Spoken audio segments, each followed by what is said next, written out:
Continuamos leyendo el libro de Salmos, capítulo 1, versículo 1 al 6.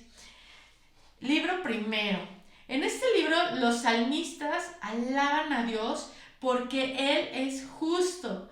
Expresan la confianza que tienen en su compasión, describen la depravación del hombre y claman por justicia. Piden ser librados de sus enemigos, hablan de la bendición de ser perdonados y describen a Dios como un pastor. Debemos adorar a Dios con el mismo espíritu que encontramos en estos salmos.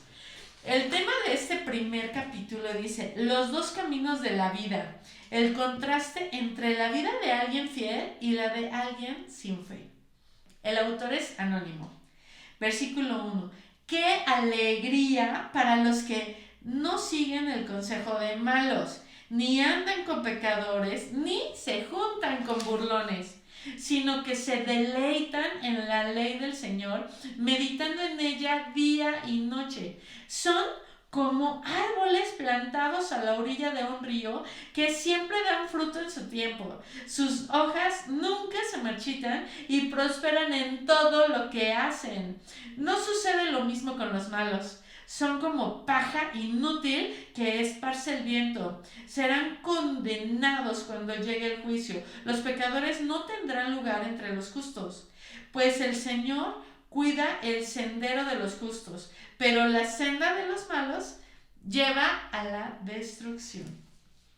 Tenemos que leer esta descripción porque las descripciones son largas, pero me encantan muchas veces aquí. El escritor comienza este salmo exaltando la alegría que se experimenta al obedecer a Dios y al negarse a escuchar a quienes lo desprestigian o ridiculizan. Nuestros amigos y conocidos pueden ser de gran influencia en nuestra vida, a menudo de manera desapercibida. Si insistimos en tener amistad con los que se burlan de lo que Dios considera importante, podríamos llegar a imitarlos y volvernos indiferentes a su voluntad, lo cual es el equivalente a la burla. Sus amistades edifican su fe o la destruyen. ¿Cómo son tus amistades? Los amigos verdaderos deberían acercarlo a Dios, no entorpecer su relación con Él. Dios no juzga a las personas según su raza, sexo o nacionalidad, sino según la fe que tienen en Él y la obediencia de su palabra. Benditos son los que con diligencia se esfuerzan en obedecer la voluntad de Dios. Son como árboles sanos que dan fruto y que están plantados junto a la ribera de un río con fuertes raíces. Jeremías 17, 7, 8.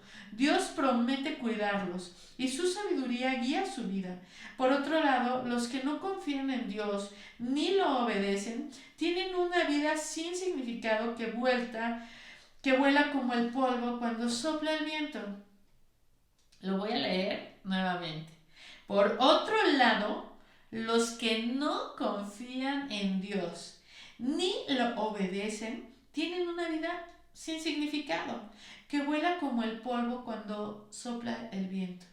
Solamente tenemos dos opciones: el camino de Dios, o sea, la obediencia, o el camino de la rebelión y la destrucción. Asegúrese de elegir la senda de Dios, porque la senda que elija determinará dónde pasará la eternidad. Siguiente descripción del versículo 2. Usted puede aprender cómo seguir a Dios si medita en su palabra, lo cual requiere que dedique tiempos leyéndola y pensando en lo que ha leído. También debe examinarse a sí mismo e identificar las áreas de su vida que debe cambiar para vivir según la voluntad de Dios. Primero hay que conocer y meditar en la palabra de Dios para luego ponerla en práctica diariamente. Si usted quiere seguir a Dios más de cerca, debe conocer lo que Él dice. Esta ley se refiere a toda la escritura, o sea, los primeros 5 libros de Moisés, los profetas y los demás escritos. Entre más sepamos de la palabra de Dios, más recursos tendremos para guiarnos en nuestras decisiones diarias. Estos dos versículos contienen sabiduría básica. Cuanto más nos deleitemos en obedecer a Dios, más fructíferos seremos. Por otro lado, mientras más permitamos que los que ridiculicen a Dios, afecten nuestros pensamientos y nuestras actitudes, más nos separaremos de nuestra fuente de sustento.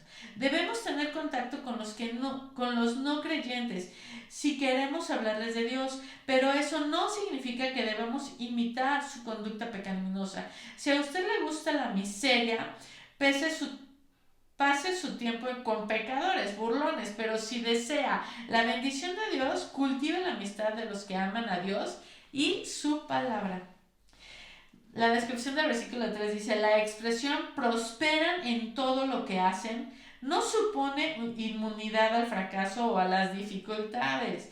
Tampoco garantiza salud, riqueza o felicidad. La prosperidad que aquí se menciona se refiere a que cuando aplicamos la sabiduría de Dios en nuestra vida, el fruto, o sea, el resultado que produce en nosotros será bueno y recibirá la aprobación de Dios. Así como un árbol absorbe el agua y produce frutos suculentos, nosotros debemos absorber la palabra de Dios para producir acciones y actitudes que honren a Dios.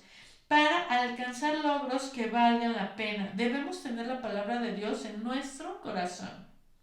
La descripción del versículo 4 dice: la paja es la cáscara que guarda el valioso grano. Esta era removida por el proceso de trillar y aventar. Después de que las espigas de las plantas eran cortadas, los agricultores las aplastaban y las lanzaban en el aire. Debido a que la paja es muy liviana, el más mínimo viento se la lleva, mientras que el grano cae a tierra. La paja es un símbolo de la vida infiel que vaga sin dirección. El grano es un símbolo de la vida fiel que Dios puede utilizar. Sin embargo, a diferencia del grano, nosotros podemos elegir qué dirección tomar. Así que, ¿cuál es la dirección que tú quieres tomar? Yo definitivamente he orado muchas veces, no te imaginas cuánto, para que Dios bendiga a mis hijos, en donde les digo: Dios, permite que mis hijos no anden en camino de malos, ni en camino de pecadores, ni tengan consejos de malos, Señor. Ayúdame, quiero que se deleiten en ti, así como me deleito yo en ti.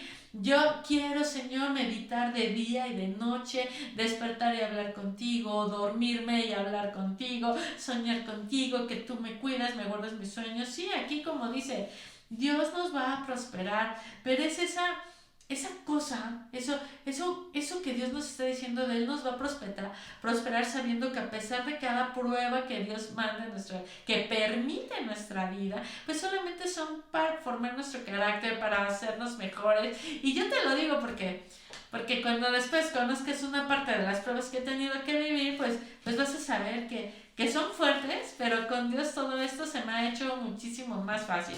Pues vamos a seguir orando. Señor, yo te doy gracias por este salmo maravilloso. Yo, por supuesto, deseo con todo mi corazón que a todos y cada una de las personas que están viendo este video, Señor, que tú permitas que nuestra familia, nuestros amigos, Señor, sientan tu amor, tu protección. Te lo suplico en el nombre de Cristo Jesús. Amén. Te mando un muy fuerte abrazo. Vamos a continuar leyendo la Biblia. Proverbios 18 del versículo 11 y 12.